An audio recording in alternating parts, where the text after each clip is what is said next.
Afayyaa'otaa fi ittaantota afayyaa'otaa manneen maree aanaaleef magaalotaaf leenjiin magaalaa Adaamaatti kennameera. Gorsaan seeraa caffee obbo Abdii Kadir leenjicha aangoof ga'ee hojii manneen marii aanaaleef magaalotaa hojimaataaf naamusa miseensota mana marichaa irratti kan fuulleffatudha jedhan. Kaayyoon isaas jedhu. Afayyaa'onni fi ittaantonni afata manneen marii aanaaleef magaalotaa baay'een isaanii yeroo gara yerootti jijjiiramu. Baay'een isaanii haaraan gara aangootti dhufanii. Kanaaf aangoo fi hojii isaanii qixa sirrii ta'een beekanii gahee heeraaf seenaatti kenname baachuu kan danda'an yoo kana beekanidha. Kanaaf yaadameeti leenjiin kun. Afayyaa'in caffee Oromiyaa Adde Sa'aadaa Abdurramaan leenjiin qaamolee kanneeniif kennamaa jiru hojii bakka bu'ummaa uummataa isaanitti kenname sirnaan akka raawwatan kan isaan gargaarudha jedhan.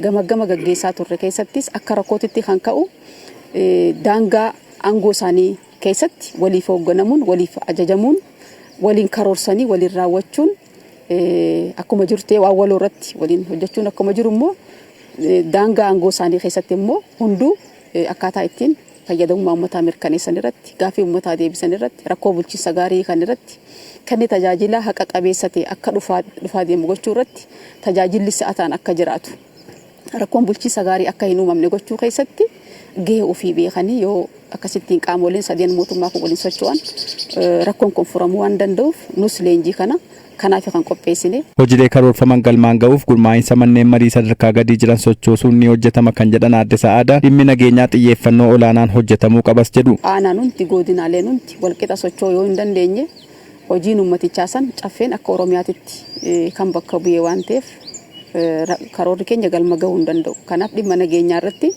xiyyeeffannoon kennamee hojjetamuu qaba. Uummanni nageenya isaa mootummaa wajjin dhaabbatee eeggachuu qaba. Eeggachaas jira. Rakkoon daangaalleen bakka tokkotti dabree kan uummanni ittiin buqqa'aa jiru, dhiibamaa jirus waan jiruuf manni marii sadarkaan jirus gahee waan qabuuf isas akka hojii ijoo tokkotti dhimmoota xiyyeeffannoo barbaadan keessaa tokko waan ta'eef kanas kan qabatamee irratti hojjetamudha. Inni biraa immoo hordofii fi to'annoon qaamni seera baasaan gaggeessu yeroo kamiyyuu caalaa cimee hojiin hojjetamaa jiru kun kallattii barbaadameen hojjetamaa jiraachuusaa hordofaadha. Kan bakka gaggaariin jirutti immoo muuxannoon akka walirraa fudhatamu gochaadha.